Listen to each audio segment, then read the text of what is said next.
ദൈവനാമത്തിന് മഹത്വമുണ്ടാകട്ടെ.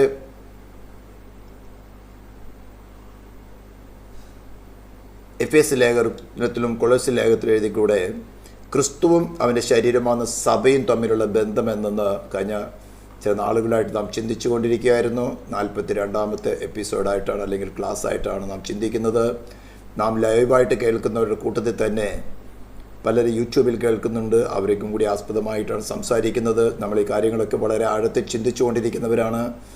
സഭ എന്ന് പറയുമ്പോൾ കേൾക്കുന്നവരുടെ ചിന്താമണ്ഡലത്തിൽ ഏറ്റവും പെട്ടെന്ന് കയറി വരുന്നത് ഡിനോമിനേഷനാണ്. ഡിനോമിനേഷൻ അല്ല. Denomination is not the church. Denomination secular government കാര്യങ്ങൾക്ക് വേണ്ടി രജിസ്ട്രേഷൻ, അതിനു വേണ്ടി നൽകിയിരിക്കുന്ന പേരുകളാണ് ഓരോരോ ഡിനോമിനേഷനുകളുടെ പേര്. ചർച്ച് എന്ന് പറഞ്ഞാൽ അല്ലെ ദൈവത്തിൻ്റെ ആലയം എന്ന് പറഞ്ഞാൽ ദൈവം വസിക്കുന്ന സ്ഥലം. ഓരോരോ റിലീജിയനും അവരവരുടെ കൺസെപ്റ്റ് ഉണ്ട്. എന്നാൽ സത്യവേദ പുസ്തകം അല്ലെങ്കിൽ ഹോളി ബൈബിൾ ഡിസ്ക്രൈബ് ചെയ്യുന്നത് ദൈവത്തിൻ്റെ ദാനമായി നിങ്ങളിലിരിക്കുന്ന പരിശുദ്ധാത്മാവിൻ്റെ മന്ദിരം ആകുന്നു നിങ്ങളുടെ ശരീരം. അതായത് യേശു ക്രിസ്തുവിൽ വിശ്വസിച്ചുകൊണ്ട് അവനുമായിട്ട് അവനെ ഹൃദയത്തിൽ വാഴുവാൻ സ്വീകരിക്കുന്ന, അത് ദൈവമായിരിക്കുന്ന സ്വർഗത്തിലും ഭൂമിയിൽ സകല അധികാരമുള്ളവനായ യേശു ക്രിസ്തു വസിക്കുന്ന മന്ദിരമാണ് പുതിയ നിയമത്തിലെ സഭ എന്ന് പറയുന്നത്. ഇതിൻ്റെ നിഴലുകളൊക്കെ ആയിരുന്നു ഇസ്രായേൽ ജനത്തിന് മരുഭൂമിയിൽ വെച്ച് കൊടുത്തിരുന്ന മോശയുടെ സമാഗമന കൂടാരം എന്ന് പറയുന്നത്. ഇത് ടെമ്പററി ആയിരുന്നു. അതിനുശേഷം ശലോമോൻ തീർത്തായിട്ടുള്ള പെർമനന്റ് ഒരു ആലയമുണ്ട്. അതും ടൈറ്റസിന്റെ കാലത്ത് തകർത്ത് കളഞ്ഞു. കാരണം ആ ആലയത്തിൽ ദൈവം വസിക്കുന്നില്ല. കാരണം എന്താ? ദൈവം തന്നെ മനുഷ്യനായിട്ട് മനുഷ്യയിടയിൽ പാർത്തുകൊണ്ട് മനുഷ്യരുടെ മുമ്പിൽ വെളിപ്പെട്ടു. എന്തിനു വേണ്ടി താൻ വെളിപ്പെട്ടു? ആ പ്രവൃത്തി ചെയ്തെടുത്തു. നമ്മൾ ചിന്തിക്കാൻ പോവുകയാണത്. എന്നിട്ട് ഉയർത്തെഴുന്നേറ്റതിന് ശേഷം അത്യാവശ്യമായ കാര്യങ്ങൾ റിവീൽ ചെയ്തുകൊണ്ട് പറയുകയാണ്, മാനവജാതിയുടെ പാപത്തിന് രക്ഷയ്ക്ക് ആസ്പദമായിരിക്കുന്ന അറ്റോൺമെന്റ് നടത്തി കഴിഞ്ഞു. ഇതിനെക്കുറിച്ചുള്ള കാര്യങ്ങൾ വളരെ ആഴമായിട്ട് നമ്മൾ ചിന്തിച്ചിട്ടുള്ളവരാണ്. അപ്പോൾ ഈ ഒരു ചിത്രം നിങ്ങൾക്ക് നേരത്തെ പരിചയമുണ്ടായിരിക്കും, നമ്മൾ പല പ്രാവശ്യം ചിന്തിച്ചിട്ടുള്ളതാണ്. എന്നിരിക്കലും ഇതിനെക്കുറിച്ച് ഒന്നും കൂടി ഒന്ന് ഡീറ്റെയിൽ ആയിട്ട് ചിന്തിച്ചു പോകാൻ ആഗ്രഹിക്കുകയാണ്. നമ്മൾ കഴിഞ്ഞ ദിവസമൊക്കെയും അത് ഫൗണ്ടേഷൻസ് ഓഫ് ഇസ്ലാം ഫാക്ച്വൽ എന്നൊരു വിഷയത്തിൽ, അല്ലെങ്കിൽ ഇസ്ലാമിൻ്റെ അടിസ്ഥാനങ്ങൾ വസ്തുതാപരമോ എന്നൊരു 19 എപ്പിസോഡുകൾ ചെയ്യുന്നുണ്ടായിരുന്നു. അതിനകത്ത് അനേകർ വന്നിട്ട് കമൻറ്റുകളുണ്ട്, പറയുന്നുണ്ട്. അതിനകത്ത് പ്രധാനപ്പെട്ട് അവർക്ക് മനസ്സിലാത്തൊരു കാര്യമാണ് അറ്റോൺമെൻറ്റിൻ്റെ നെസസിറ്റി എന്താ. നമ്മൾ ഫസ്റ്റ് എപ്പിസോഡിൽ ചെയ്തത് യേശു ക്രിസ്തു മരിച്ചിട്ടില്ല, അവന് ക്രൂശിച്ചിട്ടില്ല. AD 923 അൽത്താബരി എന്നൊരു വ്യക്തി എഴുതിയിരിക്കുന്ന ഒരു കാര്യമാണ് ഖുറാനിൽ. എന്നാൽ നമ്മളതിനെ ടെക്സ്ചറലായിട്ട്, അതായത് ആ കാലഘട്ടത്തിൽ ജീവിച്ചിരുന്ന 6 historians, Greek, Roman, Jewish historians 1-ാം നൂറ്റാണ്ടിലും 2-ാം നൂറ്റാണ്ടിലും എഴുതിയിരിക്കുന്ന കാര്യങ്ങൾ വളരെ വ്യക്തമായിട്ട് ടെക്സ്ചറൽ വേയിൽ നമ്മൾ പ്രൂവ് ചെയ്തു. അതേപോലെ തന്നെ യേശുവിനെ 9 മാസം ഉദരത്തിൽ വഹിച്ചവളായി മറിയ, അവനോട് കൂടെ 33 വയസ്സ് ജീവിച്ചവളായി മറിയ, അവനെ മുലയൂട്ടി വളർത്തിയവളായി മറിയ, 3.5 വർഷം തന്നോട് കൂടെ ശുശ്രൂഷിച്ചവനായി യോഹന്നാൻ തൻ്റെ സുവിശേഷത്തിൽ വ്യക്തമായി എഴുതി വച്ചിരിക്കുന്നത് മറിയയും യോഹന്നാനും മഗ്ദലേനക്കാരി മറിയും മറ്റു മറിയും ക്രൂശിന്റെ കീഴിലുണ്ടായിരുന്ന സമയത്ത് യേശു മറിയോട് പറയുന്നത്, സ്ത്രീയെ ഇതാ നിന്റെ മകൻ. യോഹന്നാനോട് പറയുന്നത്, ഇതാ നിന്റെ അമ്മ. ആ നാഴിക മുതൽ യോഹന്നാൻ അവളെ കൂട്ടിക്കൊണ്ടുവന്നാ പറഞ്ഞിരിക്കുന്നത്. അവിടെ പറഞ്ഞിട്ട് പല ക്രിസ്തീയ മതങ്ങളും യേശുവിനെ അമ്മയാക്കിക്കൊണ്ട് ഉയർത്തുന്നുണ്ട്. ഇതിനകത്തൊരു കാര്യമില്ലെന്ന് ആദ്യമേ മനസ്സിലാക്കട്ടെ. ഞാൻ പറഞ്ഞു വരാൻ പോകുന്നത് ആ ക്രൂസിഫിക്ഷൻ നടന്നു എന്നെന്ന് സോഴ്സ് ക്രിറ്റിസിസത്തിൽ കൂടെ യേശുവിനെ ഉദരത്തിൽ വഹിച്ചവളായി മറിയ ക്രൂശിന്റെ കീഴിൽ നിൽക്കുകയാണ്. മറ്റൊരുത്തിനെ അല്ല ക്രൂശിച്ചത്, അവനോട് സദൃശ്യപ്പെട്ടവരെ ക്രൂശിച്ചെന്നുമാണ് AD 923, അതായത് 10th സെഞ്ചുറിയിൽ അൽത്താബരി എഴുതി വെച്ചിരിക്കുന്നത്. എന്നാൽ ഇത്രയും നാൾ അവനോട് കൂടെ വസിച്ചവളായി മറിയ, അവൻ ഉദരത്തിൽ വഹിച്ചവളായി മറിയയ്ക്ക് ഐഡന്റിഫൈ ചെയ്തത് തന്നെ ഞാൻ പ്രസവിച്ച് വളർത്തിയവൻ തന്നെയാണ്. അവൻ എങ്ങനെ ഉരുവായതിനെ കുറിച്ചുള്ള വാർത്തകളൊക്കെയും ഗബ്രിയേൽ ദൂതൻ അവളോട് പറഞ്ഞ കാര്യങ്ങളൊക്കെ അവളുടെ ഹൃദയത്തിലുണ്ട്. യെശയ്യാപ്രവാചകനിൽ കൂടെ നേരത്തെ പ്രവചിച്ച കാര്യം അവളുടെ ഹൃദയത്തിലുണ്ട്. കന്യ ഗർഭം ധരിച്ച ഒരു മകനെ പ്രസവിക്കും. യെശയ്യാപ്രവാചകൻ തന്നെ പറഞ്ഞിട്ടുണ്ട്, നമുക്കൊരു മകൻ നൽകപ്പെട്ടിരിക്കുന്നു, ഒരു ശിശു ജനിച്ചിരിക്കുന്നു, ഒരു മകൻ നൽകപ്പെട്ടിരിക്കുന്നു. അവന് വീരനാം ദൈവം, അത്ഭുത മന്ത്രി, നിത്യപിതാവ്, സമാധാന പ്രഭു എന്ന് പേർ വിളിക്കപ്പെടും. കന്യ ഒരു മകനെ ഗർഭം ധരിച്ച ഒരു മകനെ പ്രസവിക്കും. അവന് ഇമ്മാനുവേൽ എന്ന് പേരിടണം. എന്ന് പറഞ്ഞ ദൈവം നമ്മോടുകൂടെ, മനുഷ്യനല്ല, ദൈവം നമ്മോടുകൂടെ എന്നർത്ഥമുള്ള ഇമ്മാനുവേൽ. എന്തിനാണ് ഈ മഹാനായ ദൈവം ഈ മനുഷ്യനായിട്ട് അവതരിച്ച് ഇത്രയും വിഷയങ്ങളൊക്കെ ഉണ്ടായി ഈ ക്രൂശീകരണം, ഉയർത്തെഴുന്നേൽപ്പ്, ഇതിനൊക്കെ എന്താവശ്യം? അവൻ സുപ്രീം ആയിരിക്കുന്ന സമയത്തും അവനെ പാപങ്ങൾ ക്ഷമിച്ചുകൂടെ? Who is going to question him? ഇതാണ് സാധാരണ ജനത്തിന്റെ ചിന്തയിലുള്ള കാര്യം. Who is going to question him? He is the supreme one. Who is God above all? None can question him. എന്നാണ് എല്ലാവരുടെയും ചിന്താഗതി. എന്നാൽ ദൈവം ഒരു പക്ഷത്തും സകല മാനവജാതി പാപം ചെയ്ത് ഡിവൈൻ ജസ്റ്റിസ് ശിക്ഷ വിധിച്ചിരിക്കുകയാണ്. The soul that sinneth shall die. പാപം ചെയ്ത് ദേഹി മരിക്കണം. ഈ ദൈവത്തിന് ഈ മനുഷ്യനോട് ക്ഷമിക്കാൻ പറ്റാത്തതിന്റെ കാരണം എന്താ? ഒരു ലോ നിൽക്കുകയാണ്, അവന്റെ ഹൃദയത്തിൽ എഴുതപ്പെട്ടിരിക്കുന്ന ലോ നിൽക്കുകയാണ്. അവൻ പറഞ്ഞിരിക്കുന്നത്, ഞാൻ എന്റെ നിയമത്തെ ഇളവ് വരുത്തുകയോ നീക്കം ചെയ്യുകയില്ല. Psalm 89:34. തന്റെ നിയമമാണത്. പാപം ചെയ്ത് മരിക്കണം. എന്തിനാ നിയമം? ഈ അറ്റോൺമെന്റ് കൂടാതെ ക്ഷമിച്ചാൽ എന്താ സംഭവിക്കുന്നത്? പാപം ഏറ്റു പറഞ്ഞാൽ മതിയല്ലോ, മാനസാന്തരപ്പെട്ട മതിയല്ലോ, ദൈവം ക്ഷമിക്കുമല്ലോ. നോ, ദൈവമല്ല ശിക്ഷ വിധിച്ചത്. ഡിവൈൻ ജസ്റ്റിസ്, ഡിവൈൻ ഗവൺമെന്റിന്റെ ലോ. ഞാൻ എത്രയോ പ്രാവശ്യം എക്സ്പ്ലെയിൻ ചെയ്തിട്ടുണ്ട്.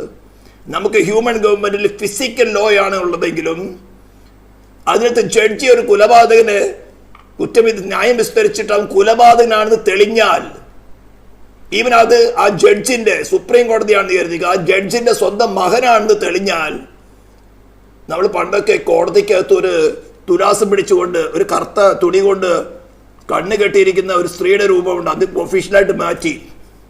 അതെന്ന് പറയുന്ന നിയമത്തിന് കണ്ണില്ല. അത് ആ ജഡ്ജിക്ക് ആരും നോക്കിയിട്ടല്ല, ആ നിയമം ഇന്ത്യൻ പീനൽ കോഡിനകത്ത് എന്താ എഴുതിയിരിക്കുന്നത്, ആ ശിക്ഷ നടപ്പിലാക്കുന്നുള്ളൂ. ജഡ്ജ് അല്ല ശിക്ഷ വിധിക്കുന്നത്, നിയമമാണ് ശിക്ഷ വിധിക്കുന്നത്. ഇതേപോലെ ഡിവൈൻ ലോയാണ് ശിക്ഷ വിധിച്ചത്. The soul that sinneth shall die.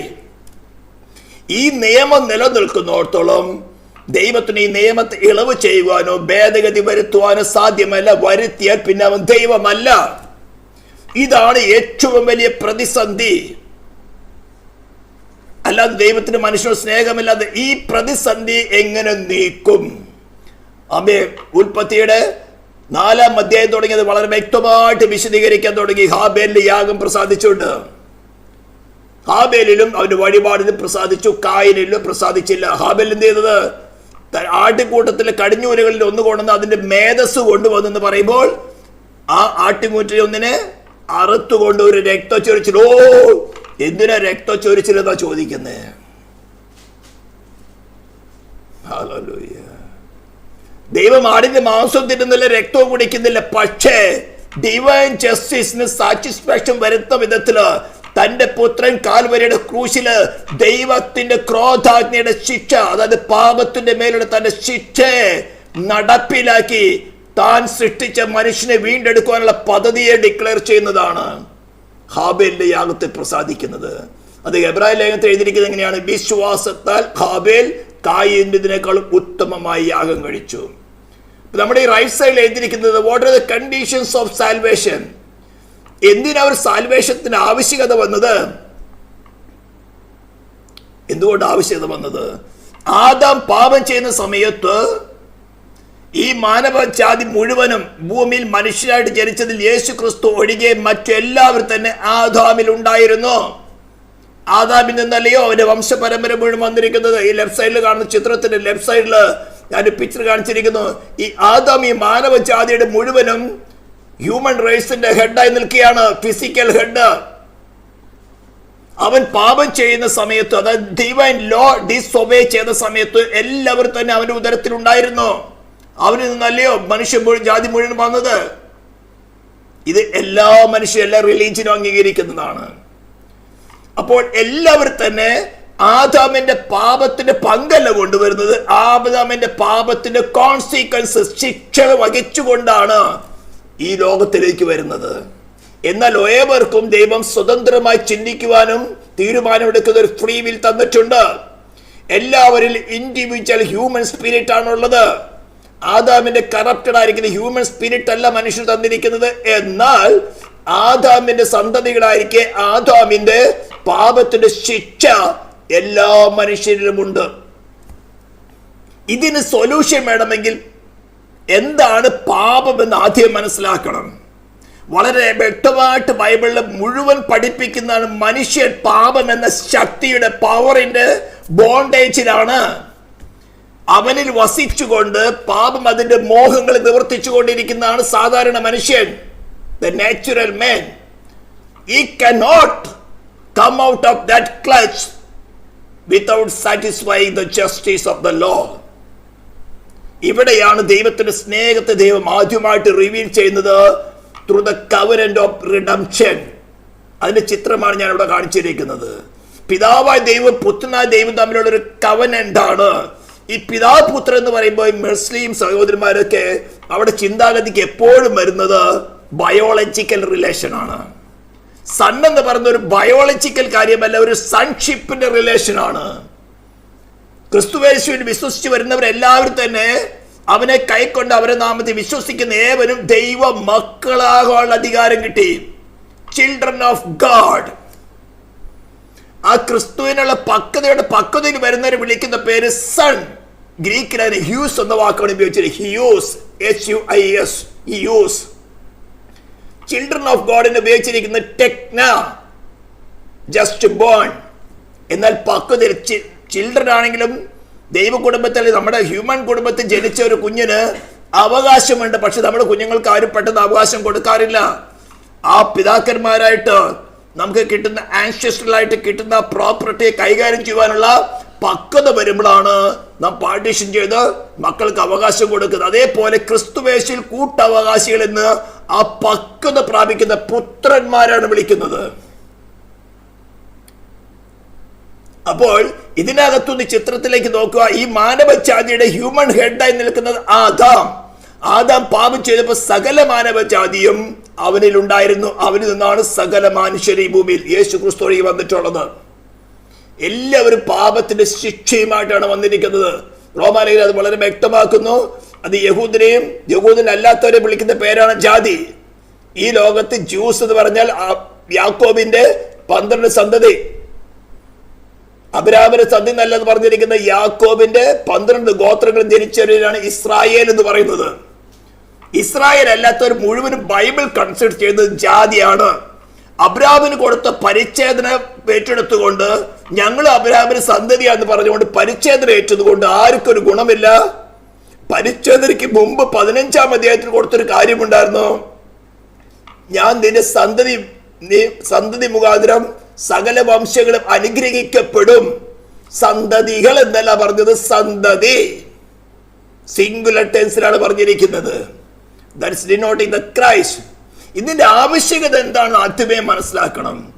പാപം എന്നത് ഒരു പാപ പ്രവൃത്തിയല്ല. പാപം എന്ന് പറയുന്നത് power that controls the human raise since from the garden of Eden. ഇത് ശരിക്കും മനസ്സിലാക്കിയാലേ പാപമോചനത്തിന്റെ ആവശ്യകത മനസ്സിലാകുകയുള്ളൂ. ഞാനൊരു പ്രവൃത്തി ചെയ്ത് ഞാൻ ആർക്കും ഒരു ദോഷം ചെയ്യുന്നില്ല, ഞാൻ ഉറുമ്പിനെ പോലും നോക്കിയില്ല. ഇന്ന് ഹൈന്ദവ മതത്തില് ജൈനമതം എന്നുണ്ട്. അവര് പുരോഹിതന്മാരെ ഞാൻ കണ്ണുകൊണ്ട് കണ്ടിട്ടുള്ളത് ബോംബെയിൽ വെച്ചിട്ട് പൂർണ്ണ നഗ്നനായിട്ട് നടക്കുന്നത്. ഒരു വസ്ത്രം പോലും ധരിക്കുകയില്ല, കാല് ചെരുപ്പിടുകയില്ല, ഒരു ഉറുമ്പിനെ പോലും ദ്രോഹിക്കുകയില്ല. അവര് വിശുദ്ധരാണോ? അവരിലുണ്ടെന്ത്? ഈ പാപം എന്ന ശക്തി. ഇതിനകത്തു നിന്നും, ഈ പവറിൽ നിന്നും ആ പാപം അതിന്റെ ഉള്ളിൽ വസിച്ചുകൊണ്ട് അതിന്റെ മോഹങ്ങൾ ചെയ്യുകയാണ്. അതിന് ബൈബിളിലോ മറ്റൊരു പുസ്തകങ്ങൾ അത് മുഴുവനായിട്ട് എഴുതാൻ പറ്റില്ല. കാരണം it's a power that works against God. അതിനെങ്ങനെ വേണമെങ്കിലും മാനിഫെസ്റ്റ് ചെയ്യാം. ചിലര് വ്യഭിചാര പ്രവൃത്തി ചെയ്യാം, ചിലര് അവിശ്വാസികളാക്കാം, ചിലര് ഏത്തിസ്റ്റ് ആക്കാം, ചിലര് വിഗ്രഹാരാധികളാക്കാം, ചിലര് വ്യാജ ഉപദേശിക്കുന്നവരാക്കാം, ചില കള്ളപ്രവചനങ്ങളാക്കാം, ചിലർ കുലപാതകളാക്കാം. അതിന് എന്തിഷ്ടം ചെയ്യുന്നു അത് ആ മനുഷ്യനെ കൊണ്ട് പ്രവർത്തിപ്പിക്കും. നമ്മുടെ സോളിൽ കിട്ടുന്ന ഇൻസ്ട്രക്ഷൻസ് അല്ലേ നമ്മുടെ ഹ്യൂമൻ ബോഡി പ്രവർത്തിക്കുന്നത്. ഇത് മനസ്സിലാക്കാൻ ആരെങ്കിലും പറയണോ? എന്നാൽ നമ്മുടെ ഹ്യൂമൻ സോളിൽ കിട്ടുന്ന എല്ലാ തോട്ട്സും നാം പ്രവർത്തിക്കുന്നില്ല. നമ്മൾ പ്രവർത്തിക്കുന്നുണ്ടോ? നമ്മുടെ തോട്ട്സിൽ വരുന്ന എല്ലാ കാര്യങ്ങളും നമ്മൾ പ്രവർത്തിക്കുന്നുണ്ടോ? ഇല്ല. ഇതിനെ ജഡ്ജ് ചെയ്യുന്ന ഒരുവനുണ്ട്, അവനാണ് ദൈവം. ഈ ഡിവൈൻ ലോ എന്ന് പറഞ്ഞാൽ ആദ്യമേ അത് മനസ്സിലാക്കണം. ദൈവം, അവന്റെ സൃഷ്ടികളായിരിക്കുന്ന മനുഷ്യര്, ഏഞ്ചൽസ്, ഇവർ തമ്മിലുള്ള ഇന്റേണൽ റിലേഷനെ മെയിൻറ്റെയിൻ ചെയ്യുവാൻ തക്കവണ്ണം ഓരോരുത്തരുടെയും ഹൃദയത്തിൽ കൊടുക്കപ്പെടുന്ന ഇൻസ്ട്രക്ഷൻസിനെയാണ് ഡിവൈൻ ലോ എന്ന് പറയുന്നത്. എന്ന് പറഞ്ഞാൽ അതിന്റെ ക്രീം എന്ന് പറയുന്നത് ഡു ഗുഡ്, നല്ലത് ചെയ്യുക. ഈ കിങ്ഡത്തിനകത്തുള്ള ദൈവം, മറ്റു സൃഷ്ടികളായിരിക്കുന്ന ദൂതന്മാര്, മനുഷ്യർ, ഇതാണ് പ്രീ മോറൽ ഏജൻസ്. ആ ഡിവൈൻ കിങ്ഡത്തില് ഒരുവൻ മറ്റു ആ കിങ്ഡത്തിലുള്ളവർക്ക് ദൈവത്തോടുള്ള കാര്യമാണ്, ദൈവം മനുഷ്യർക്കുള്ള കാര്യമാണെങ്കിലും നീ ആരെ സ്നേഹിക്കുന്നോ, ആരുമായിട്ട് റിലേഷൻ ഉണ്ടോ, ആ റിലേഷനിൽ ഡു ഗുഡ്. അതുകൊണ്ടാണ് പാപം ചെയ്ത് ദൈവ തേജസ് നഷ്ടപ്പെട്ട് ദൈവത്തിൽ നിന്ന് ഏലിനേറ്റ് ചെയ്ത അകന്നുപോയ മനുഷ്യനെ വീണ്ടെടുക്കുവാൻ ഡിവൈൻ ജസ്റ്റിസ് പറയുന്നത് പാപത്തിന് ശിക്ഷ വിധിച്ചേ മതിയാകുള്ളൂ. No excuse. ഈ ഡിവൈൻ ഗവൺമെന്റിലുള്ള പ്രജകൾക്ക് ബോധം വരത്തൊക്കെ വേണം, ഗുണപാഠമാകത്തൊക്കെ വേണം, മാതൃകാപരമായിട്ടുള്ള ശിക്ഷ കൊടുത്തേ പറ്റുള്ളൂ. ഡിവൈൻ ലോ തെറ്റിക്കുന്ന ഏതിലോ ഹ്യൂമൻ ഗവൺമെന്റ് എന്തിനാ ലോയും പണിഷ്മെന്റും വെച്ചിരിക്കുന്നത്? മറ്റുള്ളവർക്ക് മാതൃകാപരമായ ശിക്ഷ. തെറ്റ് ചെയ്താൽ ശിക്ഷിക്കപ്പെടുമെന്നുള്ള ഭീതിക്കല്ല ആ മാതൃക കാണിക്കാൻ. എന്നാൽ അനുസരിക്കുന്നവർക്ക് എന്തുകൊണ്ട് പ്രതിഫലം കൊടുക്കുന്നത്?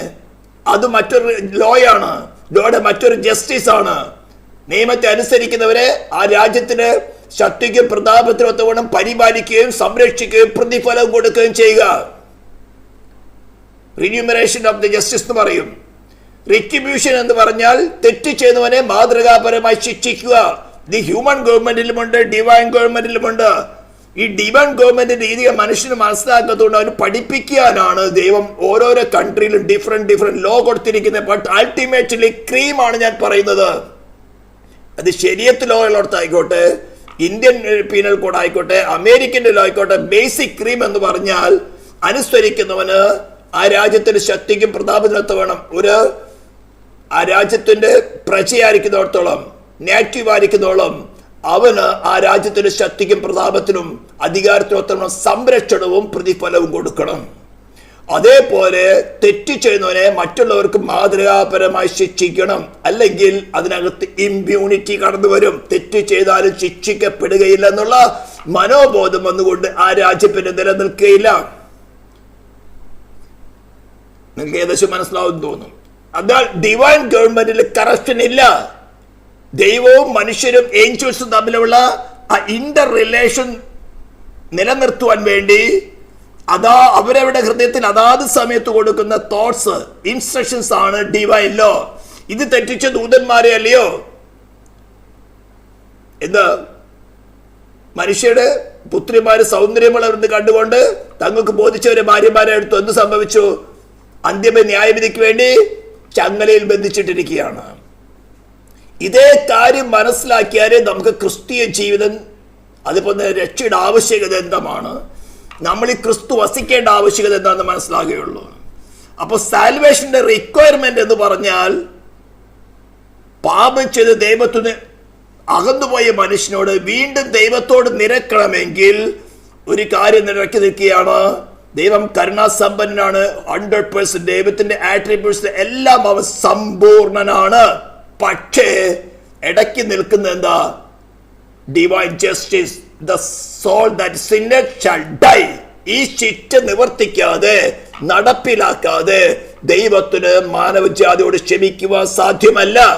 ഒരു പ്രവൃത്തിയിൽ കൂടെ ക്ഷമിക്കാൻ സാധ്യമല്ല. അതുകൊണ്ട് ദൈവം തന്നെ, അദൃശ്യനായ ദൈവം തന്നെ സൃഷ്ടിതാവായ ദൈവം തന്നെ, നിയമദാതാവായിരിക്കുന്ന ദൈവം തന്നെ ഈ മനുഷ്യനെ പോലുള്ള ശരീരം, പ്രാണൻ, ആത്മാവുള്ളവനായി മനുഷ്യനായി അവതരിച്ച് മാനവജാതിയുടെ പാപത്തിന്റെ ശിക്ഷ, അതായത് അവനെ നിയന്ത്രിക്കുന്ന ആ പാപം എന്ന ശക്തിയുടെ മേലുള്ള ശിക്ഷ തന്റെ ശരീരത്തിലും പ്രാണനും ആത്മാവിലും ഏറ്റെടുത്ത് തന്റെ ശരീരം ക്രൂശിൽ കിടക്കുമ്പോൾ തന്റെ പ്രാണനും ആത്മാവ് പാതാളത്തിൽ പോയി.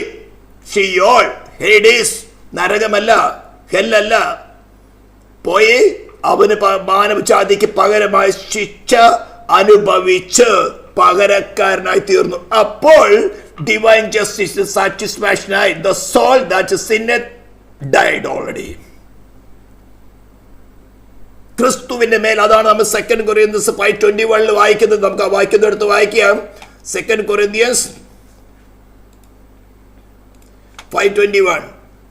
പാപം അറിയാത്തവനെ നാം അവനെ ദൈവത്തിന് നീതിയാകേണ്ടതിന് അവൻ നമുക്ക് വേണ്ടി പാപമാക്കി. അപ്പൊ ഇന്നൊരു മുസ്ലിം സ്നേഹിതൻ അറിയായ്മ കൊണ്ട് ചോദിക്കുകയാണ്, for he hath made him, 2 he വന്നിരിക്കുന്നത്. അപ്പൊ ക്രിസ്ത്യാനികളുടെ ഒരു ദൈവം മറ്റൊരു ദൈവത്തിന്റെ മേല് ശിക്ഷ കൊടുത്തു. ക്രിസ്ത്യാനികൾക്ക് 2 ദൈവമില്ല. ക്രിസ്ത്യൻ വിശ്വാസം ഏക സത്യദൈവ വിശ്വാസം തന്നെയാണ്. ദ ഗോഡ്, മോശയ്ക്ക് മുൾപ്പടപ്പിൽ പ്രത്യക്ഷപ്പെട്ടവൻ യാഹ്വേ, അവൻ തന്നെയാണ് ഏദൻ തോട്ടത്തിൽ ആദാമിന്റെ ഹവ്വയുടെ മുമ്പിൽ വെളിപ്പെട്ടത്. ആദാമൻ നീ എവിടെന്ന് ചോദിക്കുന്നത്, തിന്നരുന്ന് പറഞ്ഞ വൃക്ഷഫലം നീ തിന്നുവോ എന്ന് ചോദിക്കുന്നത്. മനുഷ്യന് ചാൻസ് കൊടുക്കുകയാണ്, ഓപ്ഷൻ കൊടുക്കുകയാണ് റിപ്പൻറ്റൻസിന്. പക്ഷേ റിപ്പൻസ് കൊണ്ട് മാത്രം കാര്യം നടക്കില്ല. ഡിവൈൻ ജസ്റ്റിസിന് സാറ്റിസ്ഫാക്ഷൻ വരുത്തണം. ഇത് മനസ്സിലാക്കിയാലേ ഈ അറ്റോൺമെന്റ് റിക്വയർമെന്റ് മനസ്സിലാകുള്ളൂ. അപ്പോൾ പാപം അറിയാത്തവൻ എന്ന് പറഞ്ഞാൽ നോ സിൻ, അവന് പാപം, അവർ ആദാമിന്റെ സന്തതിയായിട്ടല്ല വന്നിരിക്കുന്നത്, പരിശുദ്ധാത്മാവിനാൽ. അതാണ് കന്യാജന്മത്തിന്റെ ആവശ്യകത വന്നിരിക്കുന്നത്. ഖുർആനിൽ തന്നെ പറയുന്നുണ്ട്, പാപം ചെയ്ത് കറപ്റ്റഡ് ആയിരിക്കുന്ന ഒരുവന് മറ്റവന്റെ കറപ്ഷൻ വഹിക്കാൻ സാധ്യമല്ലെന്ന് 2 ഇടങ്ങളിൽ പറയുന്നത്. അതുകൊണ്ടാണ് സ്ത്രീയുടെ സന്തതി എന്ന് പറഞ്ഞിരിക്കുന്നത്. ഉൽപ്പത്തിയുടെ 3:15 പറഞ്ഞു വെച്ചിരിക്കുന്നതാണ്, ഞാൻ നിനക്കും സ്ത്രീക്കും അവളുടെ സന്തതിക്കും.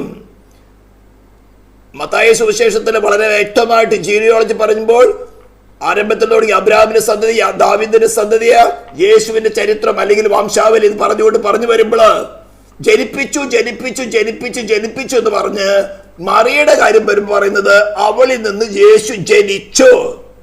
ജനിച്ചു എന്ന് പറയുമ്പോൾ മറ്റൊരാളുടെ വ്യക്തിയുടെ എഫേർട്ട് അല്ല, അവർ ജനിപ്പിച്ചു എന്ന് പറഞ്ഞാൽ ജനിക്കുന്നവന്റെ എഫേർട്ട് അല്ല, ജനിപ്പിക്കുന്നവന്റെ എഫേർട്ടാണ്. എന്നാൽ മറിയിൽ നിന്ന് യേശു എന്ന് ക്രിസ്തു ജനിച്ചു എന്ന് പറഞ്ഞാൽ ജനിപ്പിച്ചവന്റെ എഫേർട്ട് അല്ല, ജനിച്ചവന്റെ എഫേർട്ടാണ്. അപ്പൊ ആരാത്? വീരനാം ദൈവം. യെശയ്യാ വിളിച്ചു പറഞ്ഞതുപോലെ ഇമ്മാനുവേൽ, ദൈവം നമ്മോടുകൂടെ എന്നർത്ഥമുള്ള ഇമ്മാനുവേൽ. ഇപ്പിന്റെ മനുഷ്യപുത്രൻ മനുഷ്യപുത്രൻ എന്നാണ് കൂടെ പറയുന്നത്. ഇത് പറയുമ്പോഴാണ് റബ്ബിമാർക്കും മഹാപുരോഹിതന്മാർക്കും നമ്മുടെ മുസ്ലിം സ്നേഹിതന്മാർക്കും ജ്വലിക്കുന്നത്. മനുഷ്യന് വേണ്ടി മനുഷ്യന്റെ മേലുള്ള പാപത്തിന്റെ ശിക്ഷയാണ് എടുക്കേണ്ടത്. അതിനാണ് അവൻ മനുഷ്യനായിട്ട് അവതരിച്ചത്. മനുഷ്യൻ എന്ന് പറഞ്ഞാൽ ശരീരം, പ്രാണൻ, ആത്മാവുള്ളവൻ. മൃഗങ്ങൾക്ക് ആത്മാവില്ല. മൃഗങ്ങൾക്ക് സോളുണ്ട്, പ്രാണനുണ്ട്, ശരീരമുണ്ട്. ഈ ആത്മാവും പ്രാണനും തമ്മിൽ ഡിഫറൻസ് എന്താ? ആത്മാവിലാണ് മനസ്സാക്ഷിയുള്ളത്. മൃഗങ്ങൾക്ക് ആത്മാവില്ല, അതുകൊണ്ട് മനസ്സാക്ഷിയില്ല. മൃഗങ്ങൾക്ക് എന്താ? അപ്പനമ്മയും പെങ്ങന്മാരും തിരിച്ചറിയുന്നില്ല, അമ്മയോട് ഇടചേരും.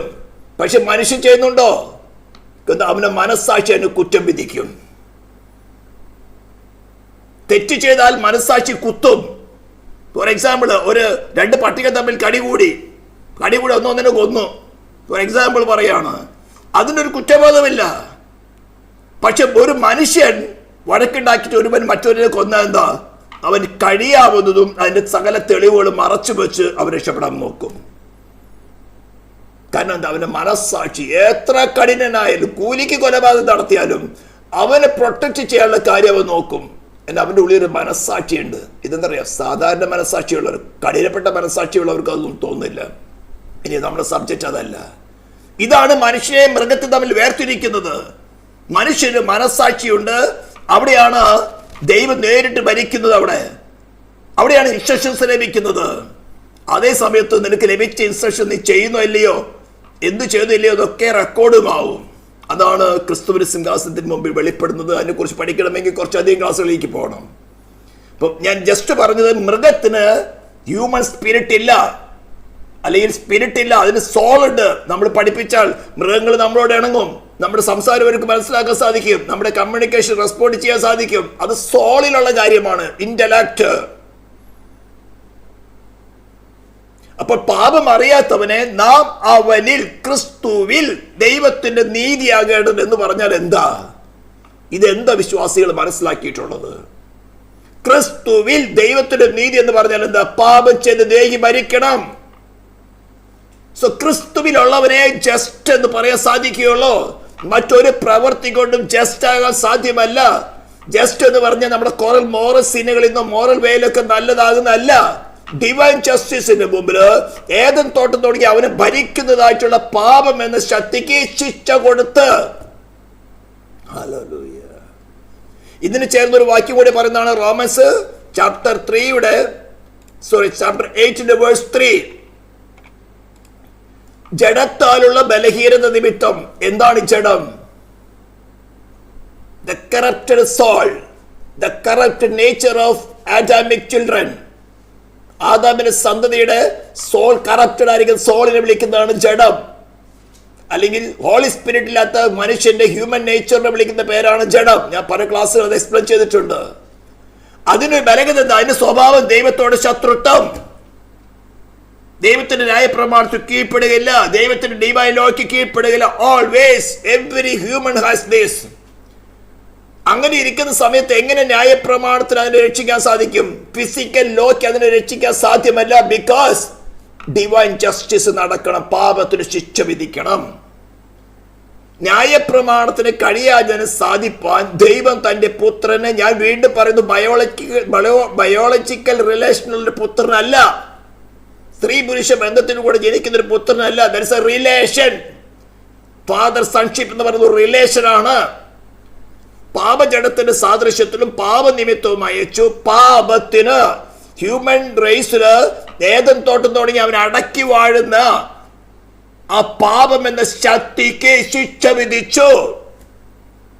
എവിടെ? ക്രൂശിൽ മേൽ കിടക്കുമ്പോൾ ദൈവ ക്രോധാഗ്നി, പാപത്തോട് അതിന്റെ ക്രോധാഗ്നി ഇതെല്ലാ യാഗങ്ങളിലും, ജ്യൂസ് കഴിച്ചുകൊണ്ടിരുന്ന എല്ലാ യാഗങ്ങളിൽ കൂടെ വെളിപ്പെടുത്തി.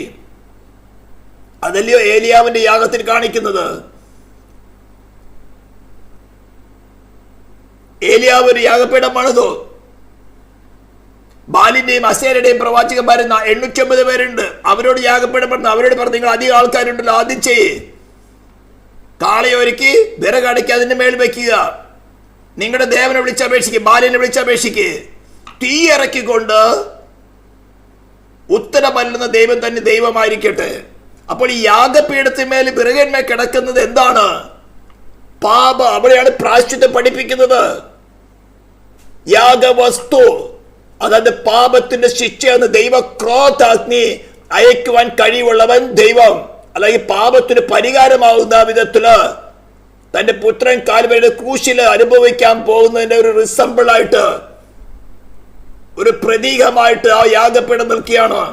അവർ ഉച്ചവരെയും കടന്ന് വിളിച്ചു, പക്ഷേ ഒന്നും നടന്നില്ല. എന്നാൽ ഏലിയാവ് ക്രമപ്രകാരം ഇസ്രായേലിന്റെ 12 ഗോത്രങ്ങൾക്കനുസരിച്ച് 12 കല്ലടക്കി അതിന് വിറക് വരിച്ചു. അതിന് ചുറ്റും തോടുണ്ടാക്കാൻ പറഞ്ഞു. വെള്ളം യാഗവസ്തുവിനെ വിറകിനൊക്കെ 3 പ്രാവശ്യം ഒഴിച്ചു. ക്രമമല്ല നടത്തി കഴിഞ്ഞപ്പോൾ ഒരൊറ്റ പ്രാർത്ഥന. ദൈവം ആകാശത്തു നിന്ന് സ്വർഗത്തിൽ തീയിറക്കിയ യാഗവസ്തുവിനെ കല്ലും വിറകും വെള്ളം മണ്ണ് എല്ലാം ദഹിപ്പിച്ചു എന്ന് പറഞ്ഞിരിക്കും. അത്ര ക്രോധാഗ്നിയാണ് പാപത്തോട് ദൈവത്തിനുള്ളത്.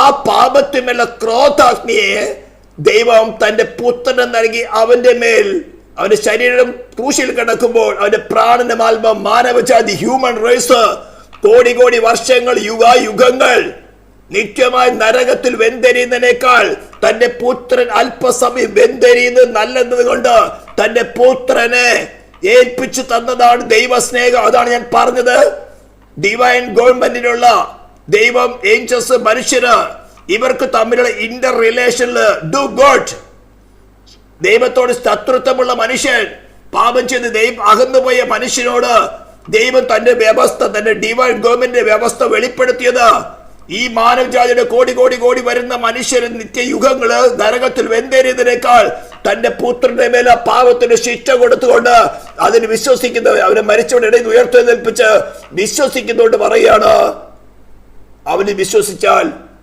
സൗജന്യമായി നീതീകരിക്കാം. പാപത്തിന് ജഡത്തെ ശിക്ഷ വിധിച്ചു. ജഡത്തെയല്ല, ആത്മാവിനെ അത്ര അനുസരിച്ച് നടക്കുന്ന നമ്മിൽ ന്യായപ്രമാണത്തിന് നീതി നിവർത്തിയാകേണ്ടതിന് തന്നെ ജഡത്തെയല്ല, പിന്നെയും ജഡത്തെ അനുസരിച്ച് നടന്നാൽ മരിക്കും നിശ്ചയം. അതിനാണ് ക്രിസ്തുവിനെ സ്വീകരിക്കേണ്ട ആവശ്യകത, ക്രിസ്തുവിന്റെ ആത്മാവ് നമ്മളിൽ വസിക്കേണ്ട ആവശ്യകത. ഇതാണ് ദൈവത്തിന്റെ ആലയം. ഇത് മറ്റേത് ദൈവങ്ങളും വസിച്ചുകൊണ്ട് കാര്യമില്ല. അങ്ങനെ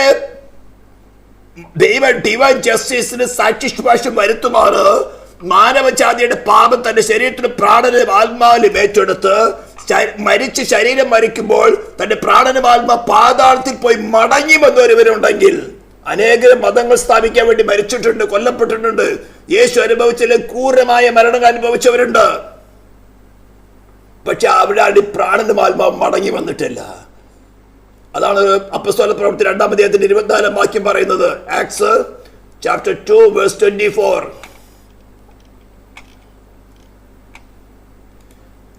ദൈവമോ മരണപാശങ്ങൾ അഴിച്ചിട്ട് അവന് ഉയർത്തെഴുന്നേൽപ്പിച്ചു. മരണം അവനെ പിടിച്ചു വെക്കുന്നത് അസാധ്യമായിരുന്നു. ബിക്കോസ് ഇത് അവന്റെ സിൻ അല്ല, മറ്റൊരുവന്റെ സിന്ന് അവന്റെ മേൽ ഇമ്പോസ് ചെയ്തപ്പോൾ ഇവൻ പാപമില്ലാത്തവനാണ്. പിതാവ് നിർബന്ധിക്കുന്നതല്ല, സ്വമേധയ. കാരണം അവന് ഫ്രീ വില്ലുള്ളവനാണ്. സ്വമേധയ മാനവജാതിയുടെ പാപത്തിന്റെ ശിക്ഷ ഏറ്റെടുക്കാണ്. അതുകൊണ്ടാണ് സ്വർഗത്തിൽ വസിക്കുമ്പോൾ പറയുന്നത്, ദൈവമേ നിന്റെ ഇഷ്ടം ചെയ്യുവാൻ ഞാൻ പ്രിയപ്പെടുന്നു.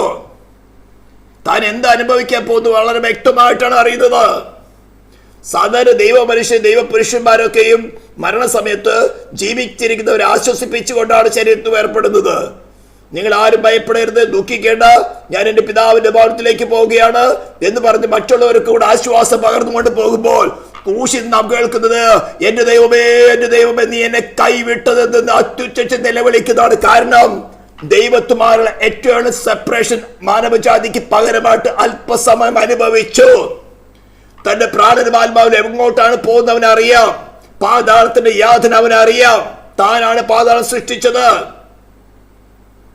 ഇത് നടക്കാതെ ദൈവത്തിന് മാനവജാതിയോട് ക്ഷമിക്കുവാൻ സാധ്യമല്ല. ഏത് റിലീജിയനോ ഏത് ഡോക്ടറിനോ അങ്ങനെ ഒരു പാപക്ഷമ കൊണ്ടുവന്ന് പറഞ്ഞാൽ ആബ്സല്യൂട്ട്ലി ദൈവ ദൂഷണമാണ്. Blasphemy against the God who created the all things.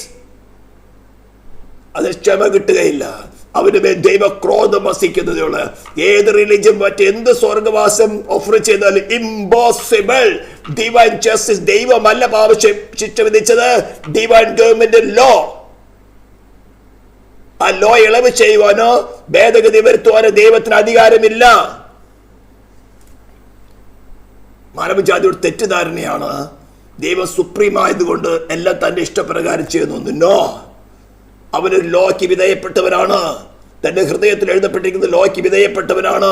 പാപം ചെയ്ത് ദൈവം മരിക്കണം എന്നുള്ളത് തന്റെ നിയമത്തിനോ മാറ്റം വരുത്താൻ പറ്റില്ല. മാറ്റം വരുത്തിയ പിന്നെ അവൻ ദൈവമല്ല. ഞാൻ വീണ്ടും പറയുന്നത്, ക്രിസ്തീയ ഗോളത്തിൽ പോലും പലർക്കും ഇത് മനസ്സിലായിട്ടില്ല.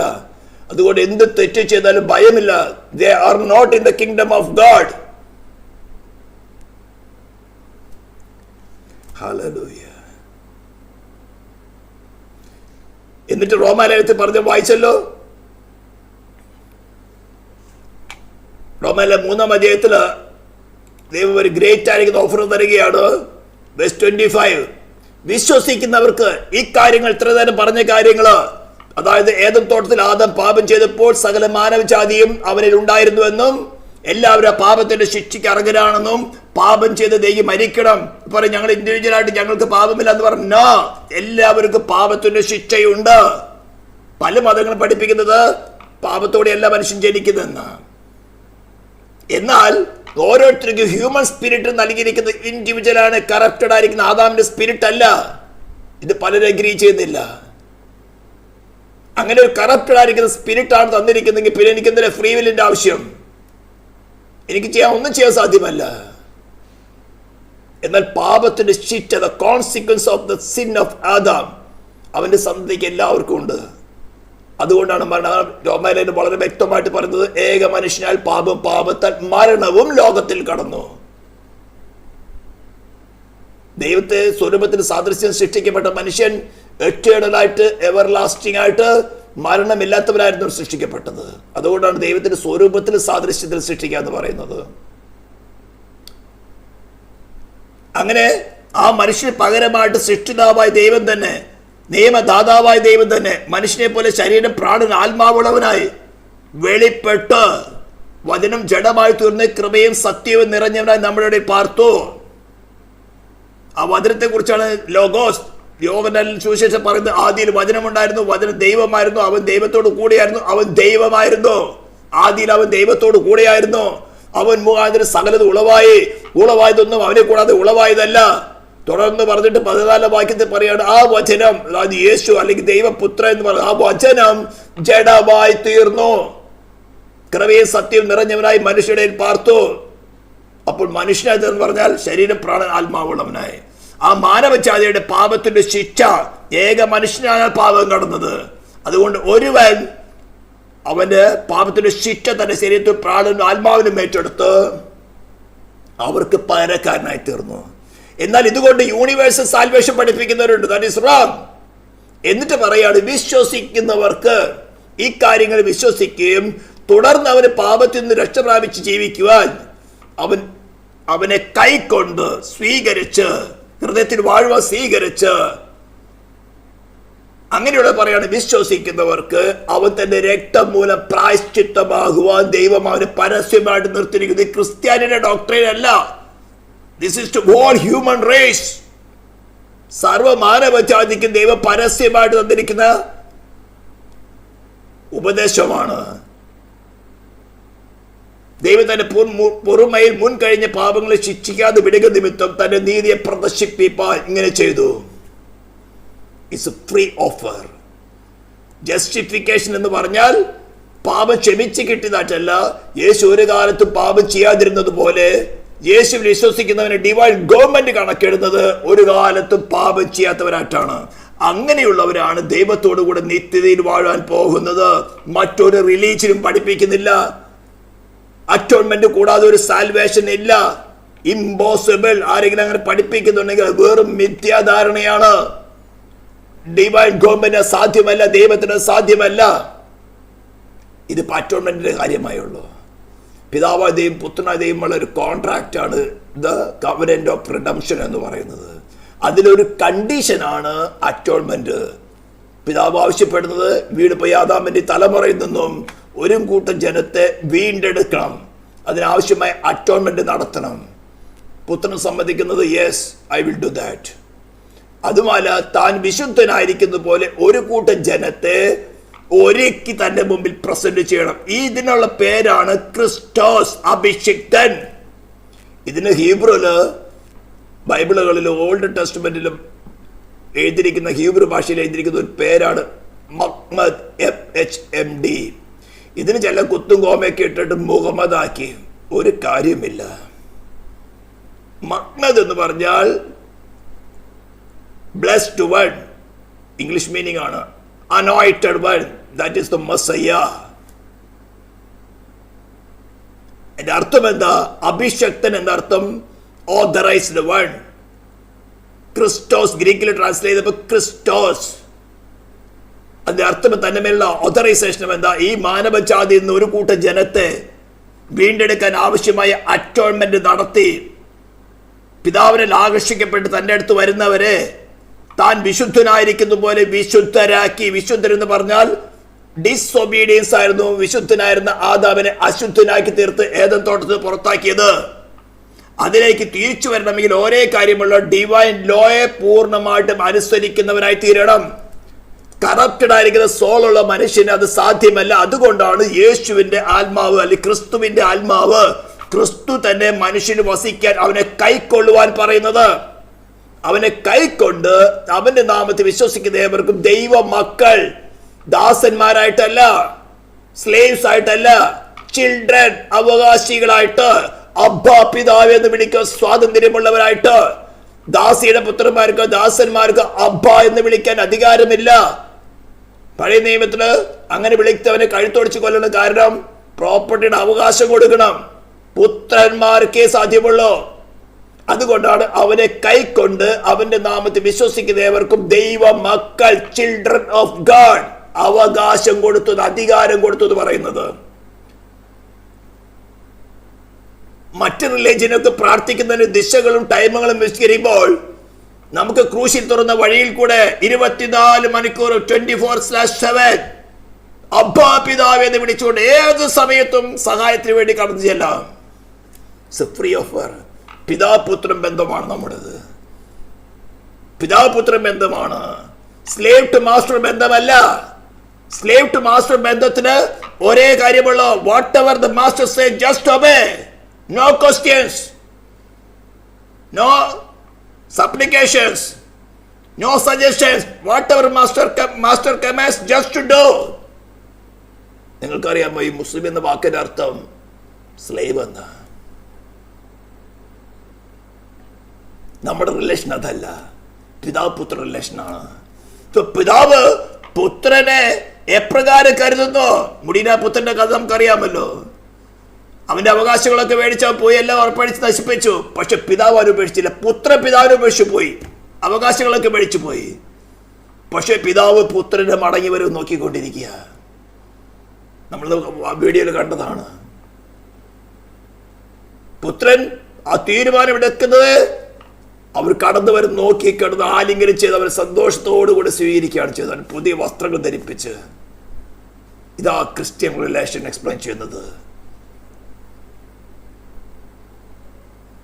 പക്ഷെ മുസ്ലിം കമ്മ്യൂണിറ്റിയിൽ ഇസ്ലാം വിട്ടുപോയ 3 ദിവസം അല്ലെങ്കിൽ 5 ദിവസം 10 ദിവസത്തിൽ കൊന്നു കളയണമെന്ന നിയമം. അതാ മാസ്റ്റർ ടു സ്ലേവ് നിയമം. പൗലോസ് ഫിലമോന്റെ ലേഖനം എഴുതുമ്പോഴും അങ്ങനെയാണ്. ഫിലമോൻ ഒരു ദാസനായിരുന്നു. അവനോട് തിരിച്ചയക്കുമ്പോൾ പറയുന്നത് നിയമപ്രകാരം അവനെ കൊല്ലാം, പക്ഷെ ഇപ്പോൾ ഒരു സഹോദരനാ, എനിക്കും നിനക്കും സഹോദരനാ. അവന് ദാസനെ പോലെ അല്ല കൈക്കൊള്ളേണ്ടത്, സഹോദരനായിട്ട് കൈക്കൊള്ളാൻ പറഞ്ഞ ലെറ്റർ എഴുതുന്നത്. അത് പൗലോസിൻ്റെ കാലത്തും ആ നിയമം നിൽപ്പിനൊക്കെ ഉണ്ടായിരുന്നു. മാസ്റ്റർ ടു സേവ് എന്ന് പറഞ്ഞ റിലേഷൻ, മാസ്റ്റർ വിട്ടുപോയാൽ കൊന്നു കളയണം. ആ നിയമ ഇസ്ലാമിൽ ഇംപ്ലിമെൻ്റ് ചെയ്തിരിക്കുന്നത്. പക്ഷെ ക്രിസ്ത്യൻ റിലേഷനോ പിതാപുത്ര ബന്ധമാണ്. പുത്രപിതാവിനെ ഉപേക്ഷിച്ച് പോയാലും any time we can come back, unconditionally come back. പിതാവ് ആലിംഗനം സ്വീകരിക്കും.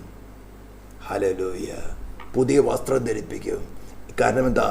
പുത്രൻ യാഗമായി തീർന്നു, പാപപരിഹാരമായി തീർന്നു. ഹല്ലേലൂയ.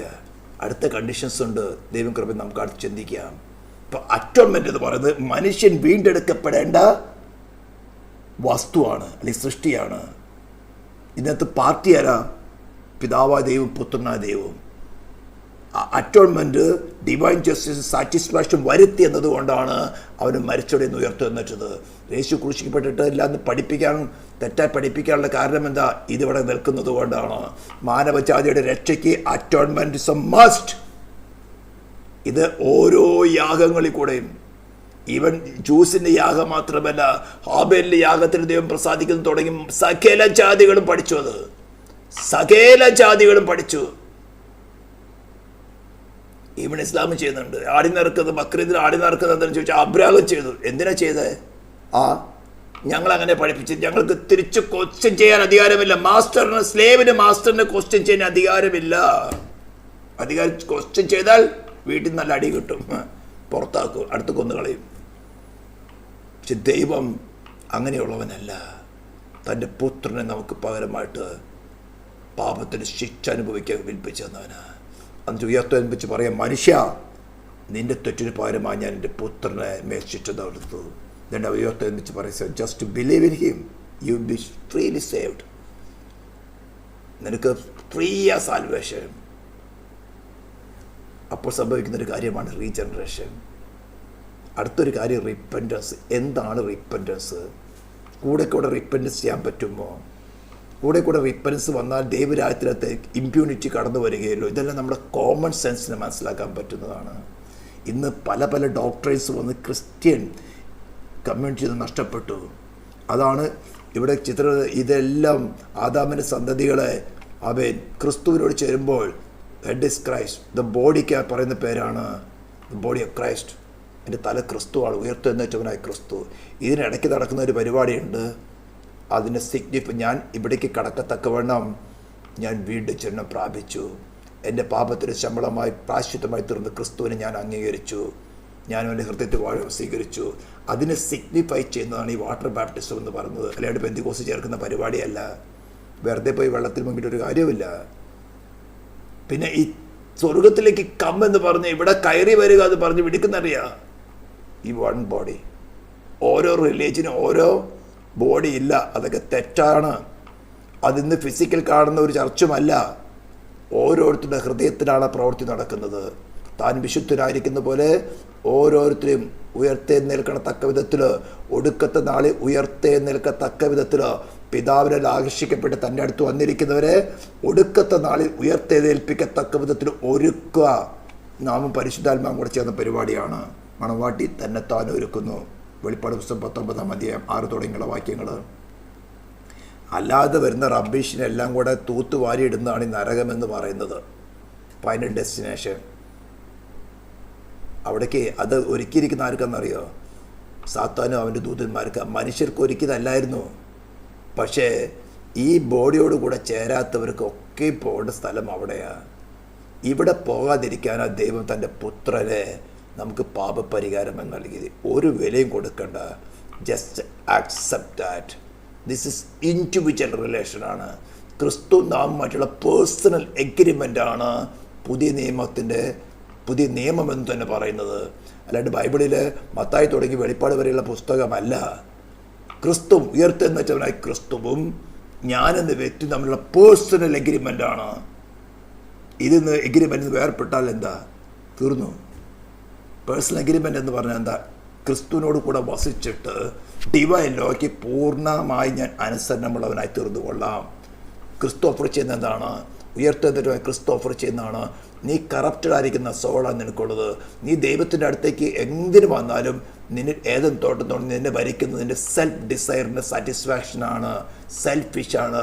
അതുള്ളിടത്ത് നിനക്ക് ദൈവമായിട്ട് രമ്യപ്പെടാൻ സാധ്യമല്ല. എന്നാൽ ഞാൻ എൻ്റെ ശരീരത്തിലായിരിക്കുന്ന സമയത്ത്, മനുഷ്യരായിരിക്കുന്ന സമയത്ത് ക്രൂശിലെ മരണത്തോളം തന്നെ അനുസരണമുള്ളവനായിരുന്നത് കൊണ്ട് നീ എന്നെ നിൻ്റെ ഹൃദയത്തിൽ വാഴുക സ്വീകരിച്ചാൽ ഞാൻ നിന്നെയും പൂർണ്ണ അനുസരണമുള്ളവനാക്കി ഒരുക്കിയെടുക്കാം. അതിൻ്റെ റിസൾട്ടിനെ പറയുന്ന പേരാണ് വിശുദ്ധൻ. താൻ വിശുദ്ധനായിരിക്കുന്ന പോലെ വിശുദ്ധരാകണം. ഇതാണ് സുവിശേഷത്തിൻ്റെ കാതൽ. ഇതിൻ്റെ ഫസ്റ്റ് കണ്ടീഷനാണ് അറ്റോൺമെൻറ്റ്. ഇതില്ലാതെ സാൽവേഷൻ അസാധ്യം. അടുത്ത കാര്യങ്ങൾ ദൈവം കൃപ ചെയ്യണം. നമുക്കൊന്നുകൂടി റിവൈസ് ചെയ്ത്. ഇതൊക്കെ നിങ്ങൾ ആഴത്തിൽ പഠിച്ചിട്ടുള്ളതാണ്. ആരെങ്കിലും യൂട്യൂബിൽ കൂടെ കേൾക്കുന്നുണ്ടെങ്കിൽ ഞാനിതിൻ്റെ ലിങ്ക്, ഗ്രേറ്റ് സാൽവേഷൻ എന്ന് പറഞ്ഞ് ഏകദേശം 12 ക്ലാസ്സുകളുള്ള വീഡിയോസ് ഈ ചാനലിലുണ്ട്. ഞാൻ ലിങ്ക് ഈ താഴെ ഡിസ്ക്രിപ്ഷനിൽ കൊടുക്കാം. ആരെങ്കിലും ഇത് കേൾക്കുന്നവർ, ഇപ്പോൾ ലൈവായിട്ട് കേൾക്കുന്നവർ എല്ലാവരും ഇത് കേട്ടിട്ടുള്ളവരാണ്, കണ്ടിട്ടുള്ളവരാണ്. ആരെങ്കിലും യൂട്യൂബിൽ ഇന്നോ അല്ലെങ്കിൽ എന്തെങ്കിലും കാലത്ത് നോക്കുകയാണെങ്കിൽ ഇതിൻ്റെ ഡീറ്റെയിൽഡ് ക്ലാസ്സുകൾ ഈ ചാനലിലുണ്ട്. നിങ്ങൾക്കത് കാണാം. തർക്കിക്കാൻ വേണ്ടിയല്ല, നിങ്ങൾക്ക് മനസ്സിലാക്കണമെങ്കിൽ ക്വസ്റ്റ്യൻസ് ചോദിച്ച് ആൻസർ തരുന്നതായിരിക്കും. തർക്കിക്കാൻ ഞാനില്ല. ദൈവം നിങ്ങൾ അനുഗ്രഹിക്കട്ടെ. പ്രാർത്ഥിക്കാം. പരിശുദ്ധനായ ദൈവമേ, സ്വർഗ്ഗീയ പിതാവേ, ഈ കേൾക്കുന്ന ജനത്തിനും ഈ യൂട്യൂബിൽ കേൾക്കുന്ന ജനത്തിനും നിൻ്റെ നാമത്തെ അനുഗ്രഹിച്ചുകൊണ്ട് പ്രാർത്ഥിക്കുന്നു. നീ അവർക്ക് വേണ്ടി പാപപരിഹാരമായി തീർന്നു ഉയർത്തെന്നിട്ട് നിന്നെ അവിടെ ഹൃദയത്തിൽ വെളിപ്പെടുത്തി കൊടുക്കുവാൻ കർത്താവ് നിനക്ക് കൃപ തോന്നുമാറാകണമെന്ന് പ്രാർത്ഥിക്കുന്നു. ശിക്ഷകർത്താവ് മുസ്ലിം സൈന്യന്മാർക്കായി ഞങ്ങൾ പ്രാർത്ഥിക്കുന്നു. ഇസ്രായേലിന് വേണ്ടി പ്രാർത്ഥിക്കുന്നു. നിൻ്റെ രക്ഷ വേണ്ടിയാകട്ടെ കർത്താവ്. ഈ മാനവജാതിക്ക് വേണ്ടി നീ ചെയ്തെടുത്ത ആ മഹാപ്രവൃത്തി, ആ പ്രായശ്ചിത്തം എന്ന മഹാപ്രവൃത്തി അവരുടെ ഹൃദയത്തിൽ വെളിപ്പെടുത്തി നിന്റെ സ്നേഹത്തെ വെളിപ്പെടുത്തുമാറാകണമെന്ന് പ്രാർത്ഥിക്കുന്നു. യേശു ക്രിസ്തുവിൻ്റെ നാമത്തിൽ തന്നെ.